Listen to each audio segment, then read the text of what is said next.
Hey, what's up, guys? This is Jay, in case you haven't caught any other videos. I'm pretty new to YouTube. I was iffy on whether I was going to make any videos or not, but once I started with the first one, I had some nice people, ask me about my thoughts and views on some other things. And, like I say in pretty much every video, I don't have all the answers. I don't claim to know nearly, the full extent of what's going on. All I could tell you is what I do know about. And what I do know is that people need to wake the fuck up and look around them and understand that this is not life. Now, I've had some people ask me my views on a few other things. In a video right before this, I covered, my views on reptilians and things of that nature.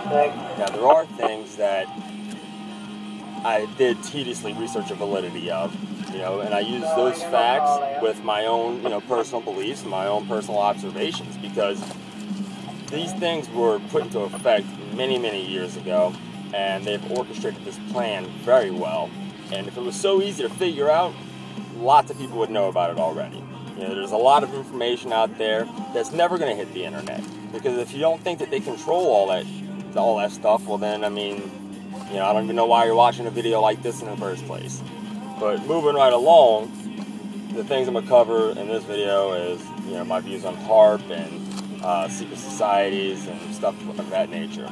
Now, when it comes to HAARP, in January 2010, you had the Venezuela president accuse the U.S. of causing the earthquake in Haiti. It was like a 7.0, and it killed somewhere around 200,000 people or so. He said that they need to stop playing God. Now, I don't know if that's true or not. I would lean more towards the idea that it is, because, yeah, I'm fairly certain that they have the technology available to control the weather. All right.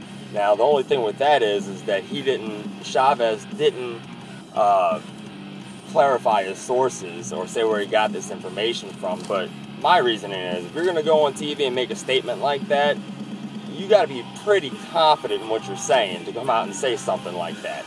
Now, and what he's talking about, this tectonic weapon, is HAARP. Now, I have some things lined up that I'm going to go over.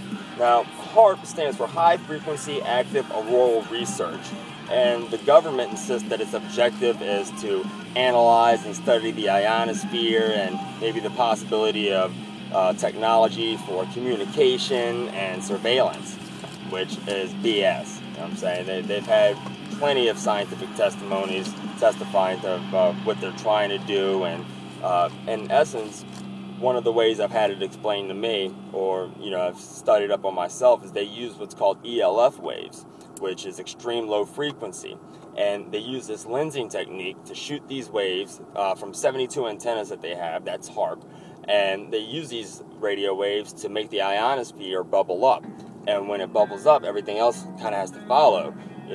By that I mean the jet stream, which transports billions of gallons of water around the planet, and from what I hear, that's how they're able to manipulate the weather and whatnot. Now, I don't claim to be a scientist or anything else like that, so I couldn't give you all the details of it, but that's my basic understanding of the idea. Now, let's see. Now, like I said, as far as scientific shit like HAARP and whatnot, I don't really know. I can only go off of certain scientists and certain research that's been done and certain things that's happened. Now, you look at the tsunamis and things of that nature, and these things are predestined. Once again, bringing it back to Steve Jackson's Illuminati card game. They have a card for the tsunami, a card for the oil spill, a card for the 9/11, so which means that all these things have been lined up for a very, very long time, all right? Now, undoubtedly, they have technologies that they're not releasing to us, that they're not going to release until they get their New World Order, that they get the population reduced, and they get a better grasp of control on people. Now, while the information may not be readily available to you of exactly what's going on, you can look at things around you and understand that this is not a laughing matter. This is a real situation. Now, I want to touch on JFK. Now, first of all, about the reptilians and the bloodlines and everything, just to further support that fact, look up the fact that the presidents all being related to each other. That right there in itself should be making people go, what the f*** is going on here, right? But JFK, JFK is the man, and I'll tell you why. Alright? Let's go to his speech on April 27th, 1961. Now, in this speech, he directly references secret societies multiple times, and I'm going to pull a couple quotes out of there. To paraphrase, one of his quotes is, "As a people, we're opposed to secret societies and secret oaths," and things of that nature. Now, another couple direct quotes is, "Dangers of unwarranted and excessive concealment of pertinent facts far outweigh the dangers which are cited to justify it. Even today, there is little value in opposing the threat of a closed society by imitating its arbitrary restriction. There is a very grave danger that an announced need for increased security, seized upon by those anxious to expand its meaning to the very limits of official censorship and concealment." Now, obviously, he was trying to tell us something. Obviously, he's saying about these secret societies, this, that, and the other. And in this speech, he's saying that he's going to bust it wide open and there's not going to be any secrecy. And, you know, he's not going to allow this kind of thing to happen while he's president. And lo and behold, what happens? JFK gets assassinated, you know, along with pretty much everybody else in his family except for, what, Ted?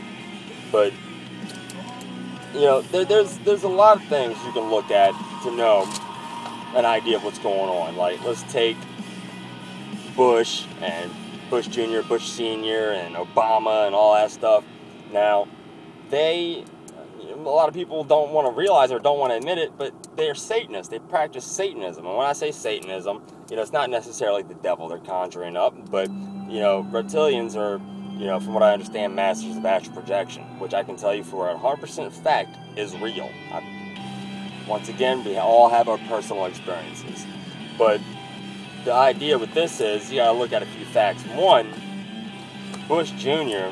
and John Kerry were both in the Skull and Bones when they were in college, which is a secret society which is known for these sick initiations, and it's another faction of the Illuminati. Now, you also have Bush, Reagan, Nixon, and countless other figureheads that are part of something called the Bohemian Club.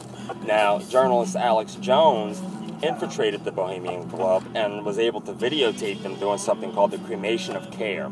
Now, in ancient times, this was done out in the open, where these people who are devil worshipping or whatever, they put on their dark red robes and they throw a human sacrifice into the fire, usually a child.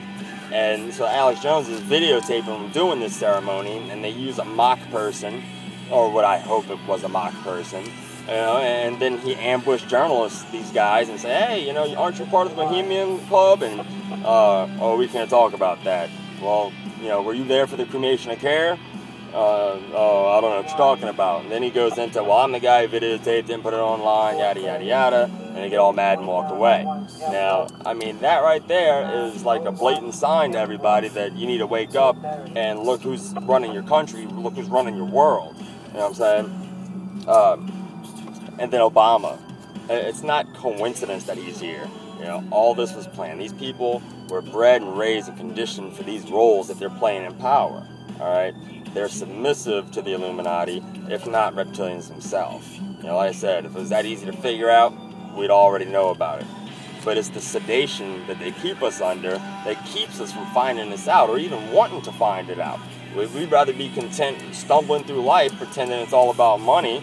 You know, instead of really understanding that there's so much more to life than just the physical. Yet there's a whole spiritual side to it as well. There's a way deeper connection, you know, to consciousness, to, you know, the spirits and everything else. Now, something I wanted to talk about too is something that I was into a little bit when I was younger, and I just started getting back into it, is reverse speech. Now, you also have backmasking, which is basically the same thing. Backmasking is when you play the music backwards, like Led Zeppelin and the song Stairway to Heaven, where he starts talking about, "Oh, here's the My Sweet Satan." Now, there's two explanations for this. One is it's the subconscious mind having the truthful meaning in the reverse of whatever you're saying. And another way I've heard it explained is it's actually spirits that are revealing the truth in the backwards messages. Either which way, it seems to me, and all the studies that are being done on it and everything that I've seen so far, that it's highly accurate to see somebody's inner thoughts, you know, due to reverse speech. especially what I've